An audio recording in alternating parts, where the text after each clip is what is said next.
Thank you for watching another installment of Coach Yawe's Tweets Expounded. I'm Robert Yawe, your financial literacy coach.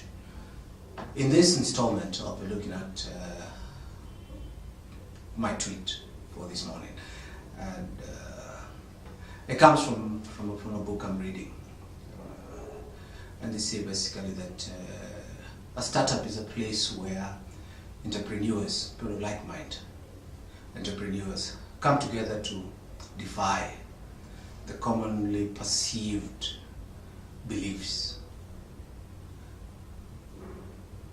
Which is why I told that entrepreneurship is very critical, because it is those people who decide that they do not agree with the status quo, or they are not held back by the norms and rules of the current system or current industry or current practice.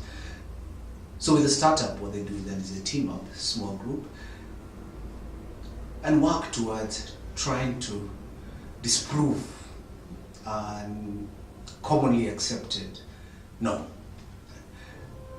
And in many ways, this also applies a lot to those of us who are looking at becoming financially independent.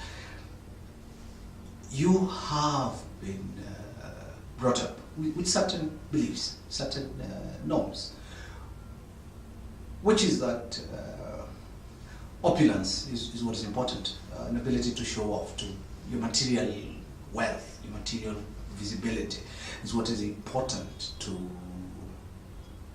confirming that you're doing well, you're financially independent, you're financially free. Now the key question becomes, how do you break away from that so-called agreed yardstick for wealth, agreed yardstick for financial independence? And that's where you need a similar startup. A startup where you, together with others of like mind, who have the same objectives, the same ideals of trying to break away from the yoke of a constant, you could call it a repetitive cycle of poverty and poverty-inducing activities.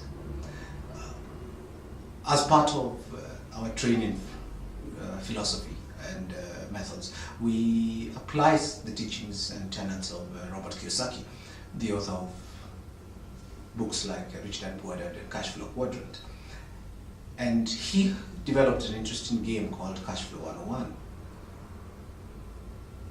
If you play this game frequently with people of like mind,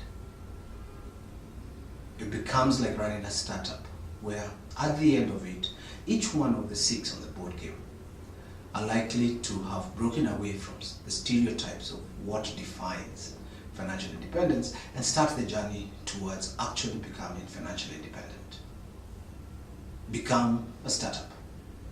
Thank you for watching this installment, and I hope you have watched our previous ones and you'll watch our future installments.